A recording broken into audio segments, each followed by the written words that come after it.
have an exclusive interview with Mathew Knowles, Beyoncé's father, former producer and manager, as he tries to help British talent get a break. Practice, practice, practice, and that has to be the main focus of your day, every day. And we chat to mental health ambassador Dr. Alex George about how to beat the winter blues.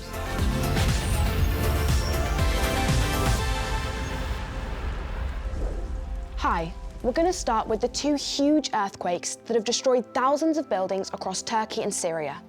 Many people remain trapped under the rubble, but rescue teams from across the world are working night and day to bring people to safety. The earthquake started in the southern Turkish city of Gaziantep, and the earthquake was so strong it was felt across Turkey, Syria, Lebanon, Cyprus and Israel. Experts say it was one of the largest earthquakes recorded in that area. Sadly, thousands of people have died or been injured.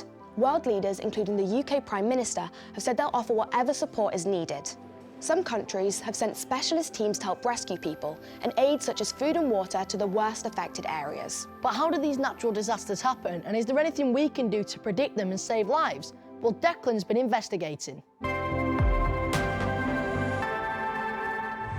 So what causes earthquakes? Well, I'm going to need an expert who can tell us, and I've got just the person.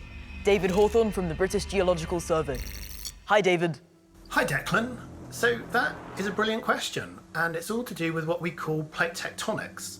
So you might feel that the ground underneath your feet is a very stable place, but actually it's composed of these tectonic plates. So you can think of the surface of the Earth like a giant spherical jigsaw puzzle. But these plates don't just stay where they are, they're actually moving around, and that's where the problem comes from. When those plates crash into each other, when they slide past each other, we get huge releases of energy, and that energy gets released along fault lines, and we feel that energy as earthquakes.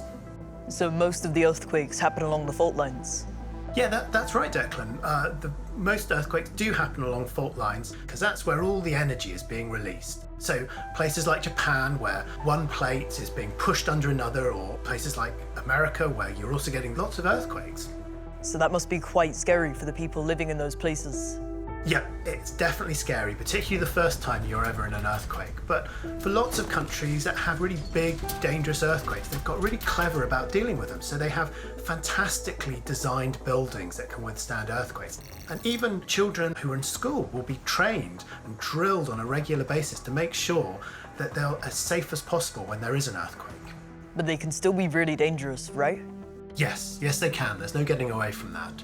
So you've probably seen in the news after a big earthquake somewhere, and you've heard people talking about the Richter scale and how damaging it was. Well, the Richter scale is a way of measuring what we call the magnitude of an earthquake. So the biggest ever earthquake had a magnitude of 9.5, and that happened in Chile in South America.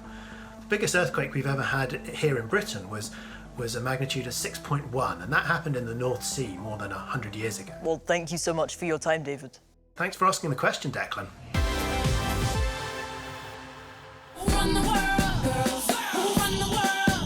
Singer Beyoncé has made history by becoming the biggest Grammy Award winner ever.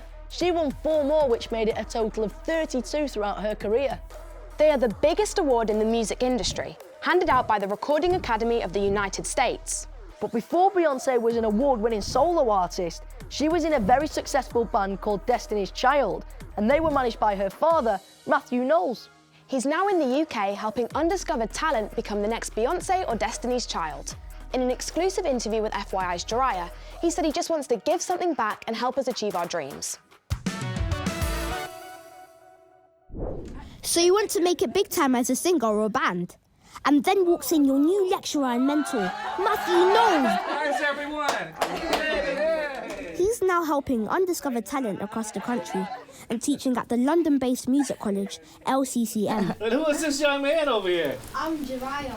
I went down to the studio to watch him mentor the group, Girls Rap Collective. Let's do this. GRC.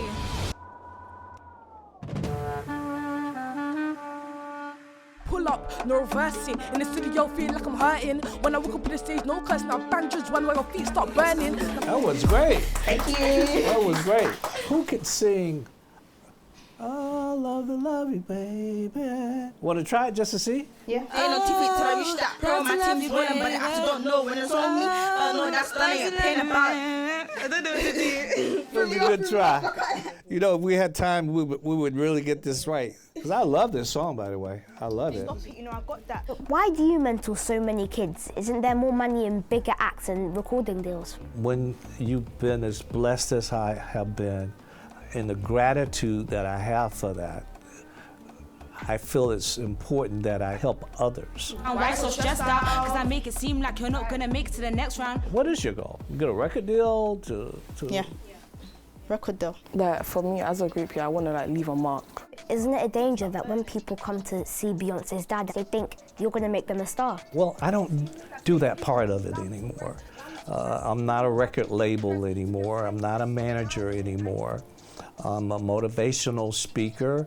I'm a teacher. I try to give them advice on where to get managers and advice on how to get a record deal. I don't need no company, just the closest to help me slay, so they can be there all the way. Stop.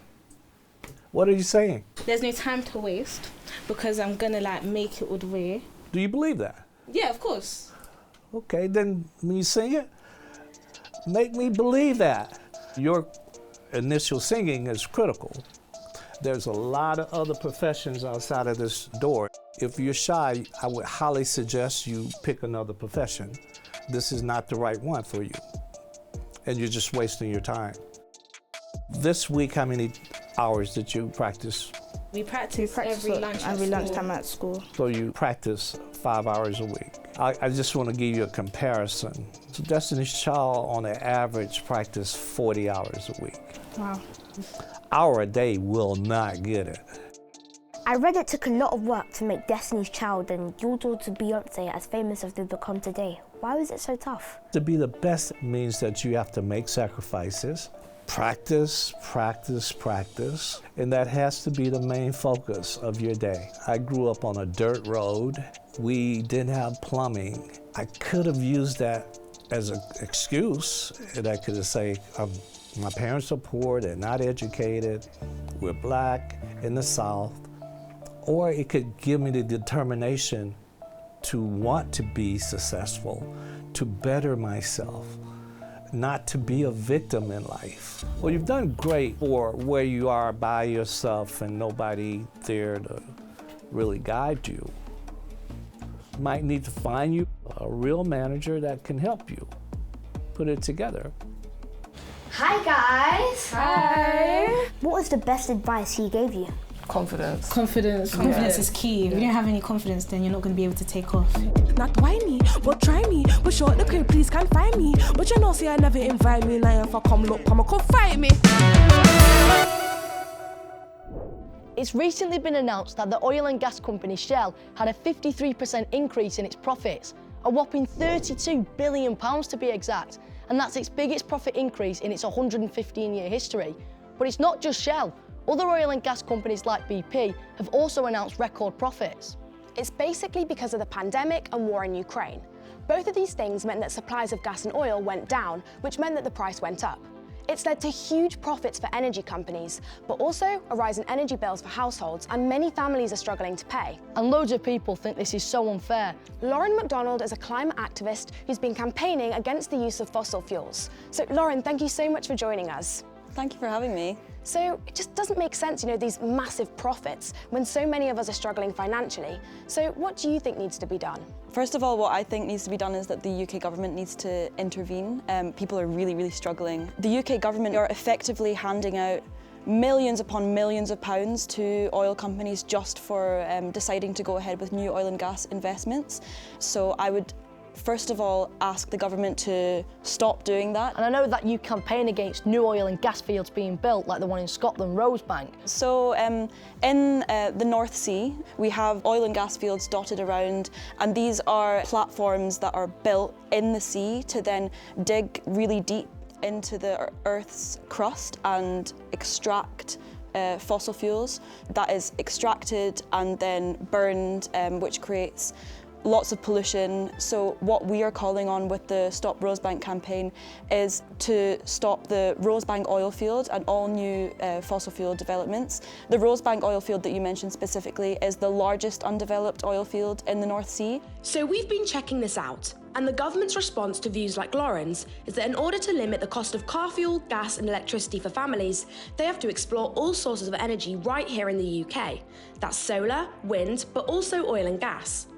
The government says they believe it's right that they've lifted the pause on allowing more gas and oil drilling to find any potential source of gas and oil. They also say a decision hasn't been made on the go-ahead for the Rosebank oil field. I would just say that we should keep asking questions and keep looking at what doesn't feel quite right. It doesn't seem quite right that this is happening. Well, thank you for joining us and thanks for your time. Thank you so much for having me. Well, for loads of us, this time of year can be really hard. A combination of post-Christmas blues and dark, cold winter weather. And of course, the cost of living can make things pretty tough. Yeah, well, good job we just had Children's Mental Health Week to shine a light on the help available to all of us. Maya chatted to Dr. Alex George, the UK's Youth Mental Health Ambassador, to find out what we can do to help ourselves and each other.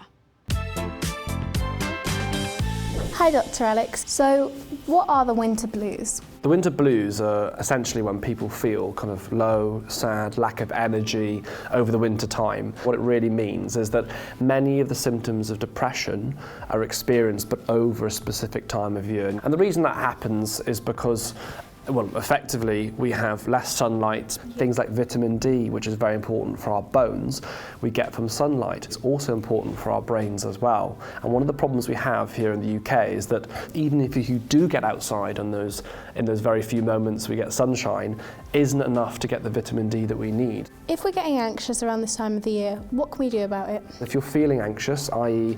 you feel restless, irritable, upset, worried, you're having palpitations, you feel on edge, you're not sleeping, you don't feel like you're enjoying things, any of those symptoms that persist for more than a short period of time, you should be speaking to people about that, because no one wants anyone to suffer or feel sad or feel bad. You don't have to go through these things alone.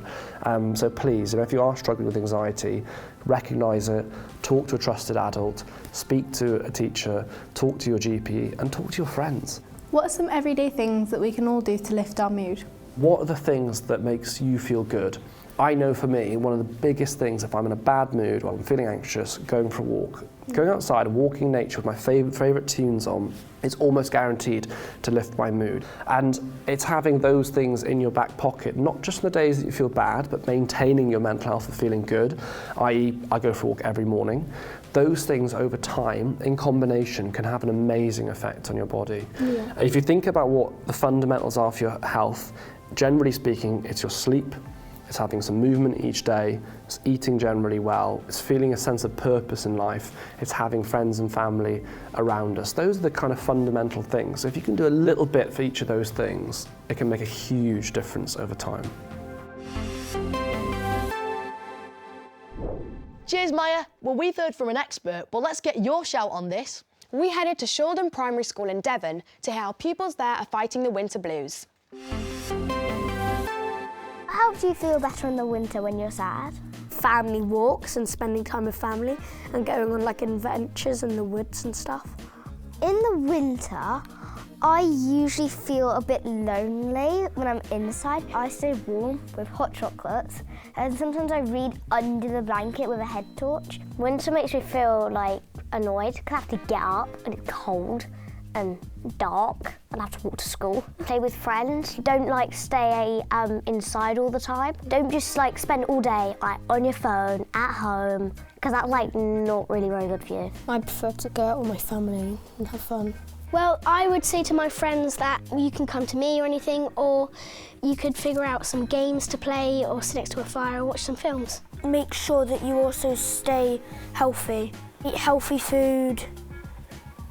Go outside lots. Winter makes me feel like droopy and like weared out. It makes me feel really tired because it goes dark quicker, or sad because like it's not sunny or shining anymore. Yeah, and it's cold. To stay positive throughout winter, one of my thing is like colouring. Like sometimes it's dark and gloomy and when you colour it's like bright, and I would always wear bright clothes.